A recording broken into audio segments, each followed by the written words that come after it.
Night has a way of turning even the most ordinary streets into silent corridors of secrets. In a narrow alley, lit only by the flicker of a dying street lamp, a woman slips through the shadows, clutching a battered leather satchel. Her name is Lena, but to the world, she doesn't exist. To most, she's simply a shift worker at the municipal library. To me, she is the Ghost Librarian who preserved censored books. And maybe, just maybe, our collective memory. When Lena first told me her story, her eyes trembled beneath the low light. She spoke of shelves emptied overnight, of entire catalogs burned in public squares to satisfy edicts from an unseen authority. It wasn't ancient history.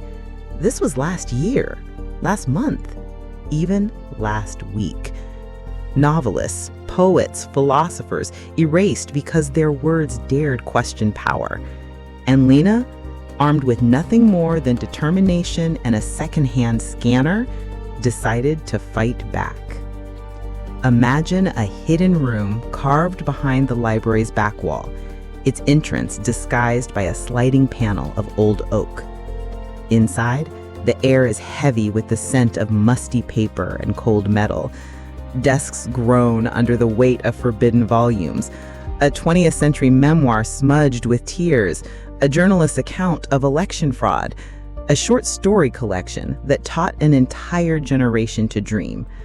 Lena moves among them, her breath steady. Every scan is a small act of rebellion. Experts on state censorship told me this kind of work is suicide. Dr. Amir Qureshi, a scholar of information suppression, explains how regimes weaponize fear to destroy ideas. Quote, "When you ban a book, you don't just erase words on a page, you erase the hope that those words inspire." But Lena believed that hope deserved to live on, even if only in digital fragments stored on encrypted servers hidden beneath her childhood home. Her operation started modestly. She copied a handful of poetry pamphlets saved by an aging librarian who risked jail just to smuggle them home. But as the network of allies grew, students, dissidents, even disillusioned officials, the scale of what Lena could preserve multiplied. Over coffee in dim cafes, they traded hard drives like contraband.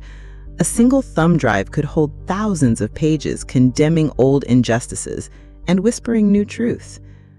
The turning point came one rain-soaked evening when Lena uncovered a manuscript thought lost to history, the final diary of a poet executed for dissent.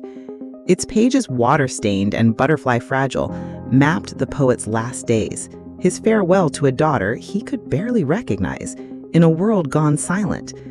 Lena stayed up all night, reading lines that still shook her. Quote, "Words are the heartbeat of freedom. When you kill them, you kill ourselves." She realized then this wasn't just preservation, it was resurrection. Of course, the risk was relentless. Patrols around the library increased. Anonymous notes slid under her door. Stop or vanish. But Lena refused to back down.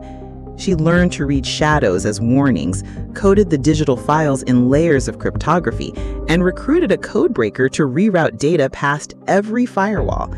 Each successful transfer felt like a small victory, each new encrypted collection a beacon to readers hungry for truth.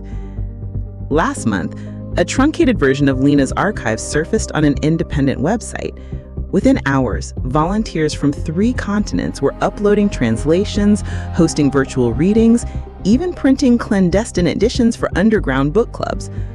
A poem smuggled out in pixels became a banner of solidarity on university walls halfway around the globe. And the regime? They denounced it as foreign propaganda. Yet they could not destroy the echo of those words once they had escaped.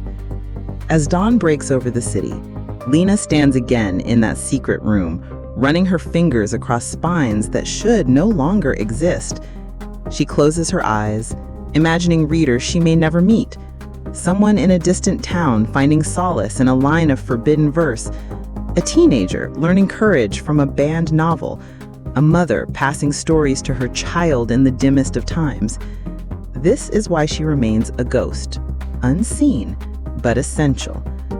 In a world increasingly deaf to dissent, Lena's quiet defiance reminds us that libraries are more than repositories of facts. They are crucibles of hope. Every suppressed phrase she saved is an ember waiting to ignite a new conversation, a new movement. And perhaps that's the real miracle.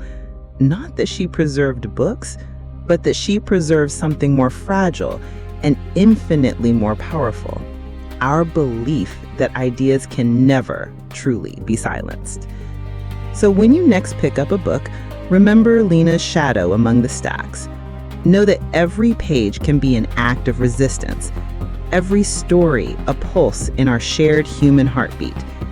And if you ever feel like giving up on the power of words, recall the Ghost Librarian who whispered back to oblivion and taught us that as long as someone remembers, no story is ever lost.